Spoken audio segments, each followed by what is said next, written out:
رب نے قرآن میں فرمایا من جاء بالحسنۃ فلہ خیر منہا، کہ جو نیکی لے کر آئے گا اس کا صلہ یہ ہے کہ وَهُمْ مِنْ فَزَعٍ يَوْمَئِذٍ آمِنُونَ، ہم اسے قیامت کے دن گھبراہٹ سے نجات عطا فرمائیں گے جو نیکی لے کر آئے گا۔ تو اس نیکی سے مراد ہے حضور کی اہل بیت کی محبت، حضور کی اہل بیت کی محبت، یعنی رب نے قرآن مجید میں حضور کی اہل بیت کی محبت کو نیکی قرار دیا ہے، یعنی جو بندہ نیکی لے کر آئے گا اس کو ہم قیامت کے دن گھبراہٹ سے بچائیں گے۔ مفسرین کرام لکھتے ہیں کہ نیکی سے مراد حضور کی اہل بیت کی محبت ہے۔ جو بندہ اپنے سینے میں حضور کی آل کی محبت رکھتا ہوگا، اللہ فرماتا ہے حضور کی آل کی محبت رکھنے کی وجہ سے ہم قیامت کے دن اس کے دل کو گھبراہٹ سے دور کر دیں گے۔ اب اگر آپ کہتے ہیں کہ اس حسنہ سے مراد کوئی اور چیز ہے، اہل بیت کی محبت نہیں ہے، تو میں حسنہ کا ایک اور ترجمہ کر دیتا ہوں۔ وہ آیت مبارک، یہ 25واں سپارہ ہے اور سورۃ الشورى ہے۔ یہ آیت مبارکہ تو آپ نے سنی ہے نا، قُل لَا أَسْأَلُكُمْ عَلَيْهِ أَجْرًا إِلَّا الْمَوَدَّةَ فِي الْقُرْبَى، یہ تو سنی ہے آپ نے، بڑی مشہور ہے۔ آگے رہا فرماتا وَمَن يَقْتَرِفْ حَسَنَةً نَزِدْ لَهُ، اس آیت مبارکہ پہ بھی بات کروں گا آگے۔ حسنہ کا مطلب سمجھا رہا ہوں کہ جو بندہ نیکی لے کر آئے گا ہم اس کی نیکی کو مزید بڑھا دیں گے۔ مطلب پیچھے بات کی اہل بیت کی، قُل لَا أَسْأَلُكُمْ عَلَيْهِ أَجْرًا إِلَّا الْمَوَدَّةَ فِي الْقُرْبَى، حضور نے فرمایا میں تم سے کچھ نہیں مانگتا سوائے اہل بیت کی محبت کے۔ اس آیت کا اگلا حصہ ہے وَمَن يَقْتَرِفْ حَسَنَةً، جو یہ نیک کام کرے گا، جو یہ نیک کام کرے گا ہم اس کی نیکی کو کئی گنا زیادہ بڑھا دیں گے۔ حَسَنَةً نَزِدْ لَهُ، حَسَنَةً نَزِدْ لَهُ، نزید کا مطلب زیادہ کر دیں گے، ہم زیادہ کر دیں گے۔ رب فرماتا تم ایک نیکی کرو اس کا ثواب 10 کے برابر ہو سکتا ہے، 70 کے برابر ہو سکتا ہے، مگر جو بندہ حضور کی اہل بیت سے محبت کرتا ہے اس کا حساب نہیں بتایا، فرمایا نزید لہو فیہا حسنا، ہم کئی گنا زیادہ بڑھا دیا کریں۔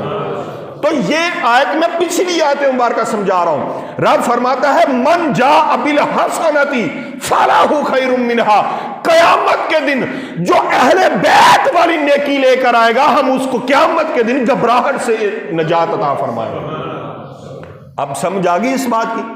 رب فرماتا ہے کہ جو نیکی لے کر آئے گا، اور مفسرین لکھتے ہیں کہ نیکی سے مراد حضور کی آل کی محبت ہے۔ جو بندہ حضور کی آل کی محبت اپنے سینے میں رکھ کے قیامت والے دن میری بارگاہ میں پیش ہوگا تو میں دیکھوں گا اس کے سینے میں حضور کی آل کی محبت ہے، اگر تو حضور کی آل کی محبت ہوئی تو میں اس کو قیامت والے دن گھبراہٹ سے دور کر دوں گا، کوئی گھبراہٹ اس کا قیامت والے دن نقصان نہیں کر سکے گی۔ کہا فرما رہے من جاء بالحسنۃ، جو نیکی لے کر آئے گا، کون سی نیکی؟ فرمایا اہل بیت کی محبت، اور اہل بیت کی محبت کو رب نے محبت نہیں کہا بلکہ اہل بیت کی محبت کو نیکی کہا، کہ جو یہ نیکی کرے گا ہم قیامت والے دن اس کے گھبراہٹ کو دور کر دیں گے۔ اب ہے کوئی اتنا یہ چھوٹی شان ہے؟ رب فرماتا ہے کہ اہل بیت کی محبت جس کے سینے میں ہوگی قیامت والے دن اس کا بیڑا پار ہوگا۔ اور پھر فرمایا وَمَن جَاءَ بِالسَّيِّئَةِ، دیکھیں اہل بیت کی محبت کو نیکی کہا اور اہل بیت کے بغض کو برائی کہا، اور فرمایا کہ جو بدی لے کر آئے گا، بدی سے مراد جو حضور کی اہل بیت کا بغض لے کر آئے گا قیامت والے دن فَقُبَّتْ وُجُوهُهُمْ فِي النَّارِ، ہم اس کو دوزخ کے اندر اوندے منہ گرائیں گے. ہم اس کو قیامت کے دن اوندے منہ گرائیں گے. آپ مفسرین کرام کو پڑھیں، اور وہ مفسرین کرام جن کا کسی کے اوپر اختلاف نہیں ہے، اور انہوں نے یہ ترجمہ کیا ہے کہ حضور کی اہل بیت سے محبت کو رب نیکی فرما رہا ہے، اور حضور کی اہل بیت سے بغض کو رب بدی فرما رہا ہے. فرماتے جو نیکی لے کر آئے گا ہم اس کو قیامت والے دن گھبراہٹ سے نجات عطا کریں گے، اور جو بندہ اہل بیت کے بغض والی بدی لے کر آئے گا ہم قیامت والے دن اس کو دوزخ کے اندر اوندے منہ گرائیں گے. اور فرمایا یہ میں ایسے ہی نہیں کر رہا، ہل تجزون الا ما کنتم تعملون، یہ تمہیں اسی کا ہی بدلہ مل رہا ہے جو تم کرتے ہو،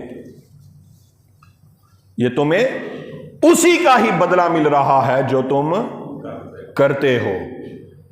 تو یہ ہمیں اس سے پتہ چل رہا ہے کہ رب نے اہل بیت کی محبت کو کیا پروٹوکول عطا فرمایا، کہ ان کی محبت کو رب نے نیکی فرما دیا اور ان کے بغض کو رب نے بدی فرمایا.